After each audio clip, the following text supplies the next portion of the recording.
엔비디아가 3거래일 연속 상승하며 이틀째 글로벌 시가총액 1위 자리를 유지하고 있습니다. 애플 아이폰의 올해 출하량이 4%에서 2.5%로 마진 둔화 우려를 겪고 있습니다. 아마존이 미국 노스캐롤라이나에 100억 달러를 들여 데이터 센터를 구축합니다. 출근길 뉴스프레소입니다.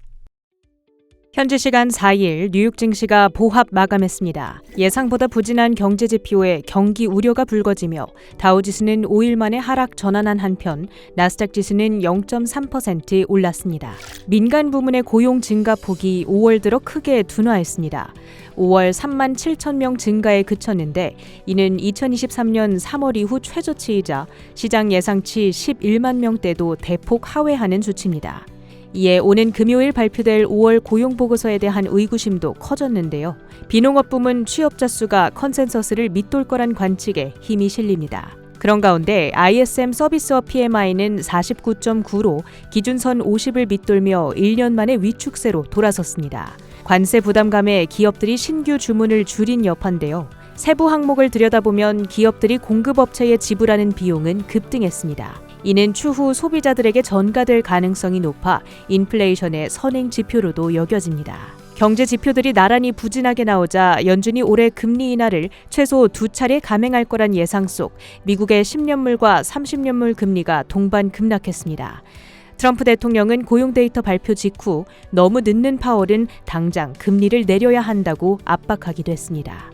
전일 마이크로소프트를 제치고 4달 만에 시총 1위에 오른 엔비디아, 장 초반 차익 실현 매물이 출회하며 하락하기도 했지만 전일 TSMC가 주주총회에서 역대 최대 실적을 전망하며 낙관적인 발언을 내놓은 영향이 이어지며 투심이 지탱됐습니다. 주가는 0.5% 상승 마감했습니다. 브로드컴은 내일 장 마감 후 실적 발표를 앞둔 기대감 속 1.7% 올랐고 온세미컨덕터는 올해 사상 최고 실적을 기록할 거란 코멘트에 힘입어 이틀 연속 급등했습니다.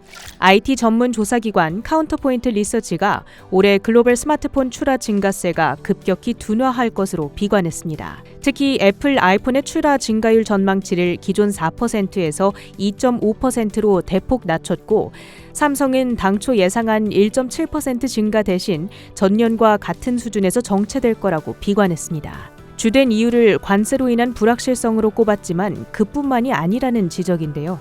북미와 유럽, 아시아권 내 스마트폰 수요가 전반적으로 둔화하고 있다는 지적입니다. 메타는 컨스텔레이션 에너지와 20년 전력 공급 계약을 체결한 영향에 3.2% 급등했습니다. AI 기술 강화 및 이를 통한 수익 확대 기대감이 작용하고 있는데요. 하지만 정작 전력을 공급하는 컨스텔레이션 에너지는 전력 공급의 단가가 낮다는 이유로 시티가 투자 의견을 하향 조정하자 4%대 밀렸습니다. 일라이릴리는 장기 지속형 비만 치료제 개발을 위해 스웨덴의 바이오 업체 카무루스와 계약을 체결했다는 소식에 2% 올랐습니다. 휴렛 패커드 엔터프라이즈, AI 서버 및 하이브리드 클라우드 수요로 인한 실적 호조에 0.8% 올랐습니다. 넷플릭스는 UBS가 콘텐츠 라인업 확장 및 미국 내 구독료 인상에 따라 수익성이 개선될 거라는 전망과 함께 목표가를 $1,450까지 올려잡자 52주 신고가를 기록했습니다. 달러트리는 관세 비용으로 2분기 이익이 최대 50% 감소할 수 있다는 전망을 내놓자 8%대 급락했습니다. 최근 미국 내 Trump always chickens out, 트럼프는 언제나 쫄아서 물러선다는 말을 줄여서 표현한 타코가 유행하는데요. 타코란 단어의 유행이 치폴레 멕시칸 그릴의 매출에 긍정적이란 분석이 제기되며 주가 4%대 올랐습니다. 주요 헤드라인도 살펴보시죠. 미국을 파산시키는 것은 괜찮지 않다고 의원들에게 전화하라. 법안을 죽여라. 5월 30일 백악관을 떠난 일론 머스크 CEO가 트럼프 행정부의 아군에서 적군으로, 동지에서 저격수로 탈바꿈하고 있습니다. 트럼프 대통령이 말하는 크고 아름다운 법안, 즉 감세안을 연일 비판하고 있는데요. 머스크 CEO는 간밤 X에 정부의 새 지출 법안은 적자를 엄청나게 키워선 안 되고 부채 한도를 5조 달러나 늘리지 않도록 해야 한다며 법안을 없애자는 뜻의 문장 킬 더 빌과 발음이 비슷한 영화 킬빌의 포스터를 게재했습니다. 트럼프 대통령의 대규모 감세안을 걱정하는 목소리는 이뿐만이 아닌데요. 미 의회 예산처 보고서에 따르면 트럼프 대통령의 감세안이 향후 10년 동안 미국의 연방 재정 적자를 2조 4천억 달러, 우리 돈 3,300조 원가량을 증가시킬 거라고 하죠.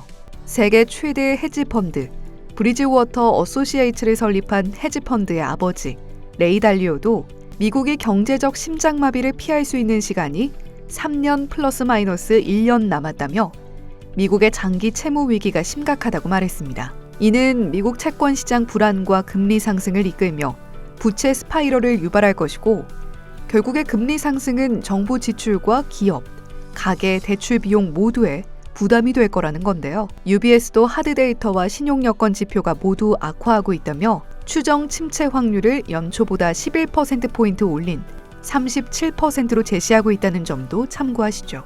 대규모 감세안에 대한 우려가 가중되고 그 중심에 서기로 한 듯 작심 발언을 이어가는 머스크 CEO에겐 풀어나가야 할 또 다른 리스크들이 산적해 있습니다. 도지 장관으로 트럼프 행정부에 합류하며 유럽에서 불매운동이 있는 등 머스크 CEO의 정치 활동은 테슬라의 자동차 판매에도 직접적인 영향을 미쳤는데요. 유럽에서의 판매량이 좀채 올라오지 못하고 있습니다. 5월 독일 전역에서 전기차가 45% 늘었지만 테슬라의 점유율은 오히려 36% 줄었고요. 중국 시장에서도 4월보다 5.5% 늘어난 5월 판매량 기록에도 전년 같은 기간과 비교해서는 15% 판매가 줄었습니다.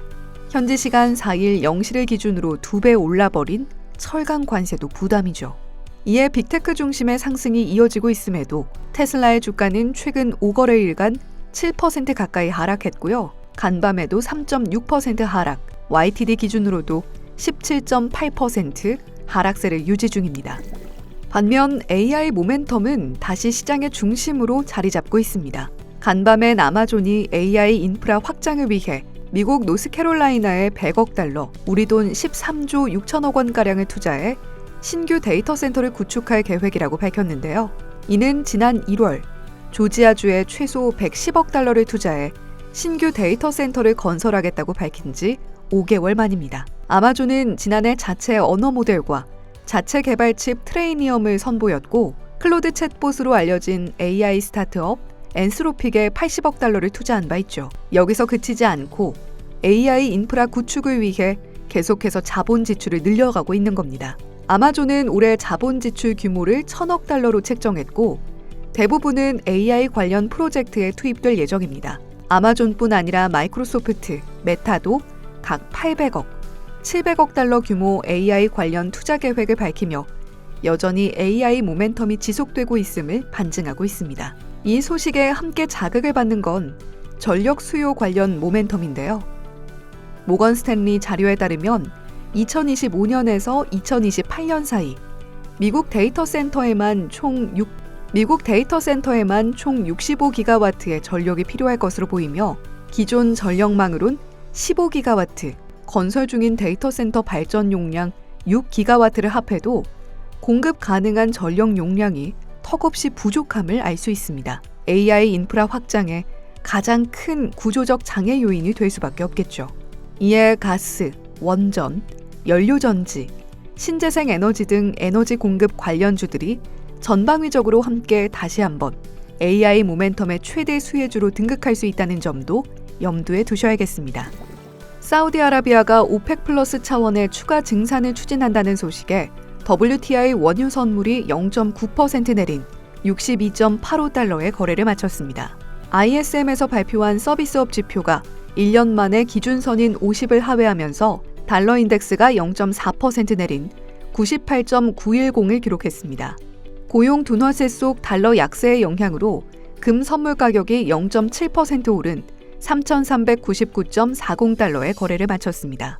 출근길 뉴스프레소였습니다.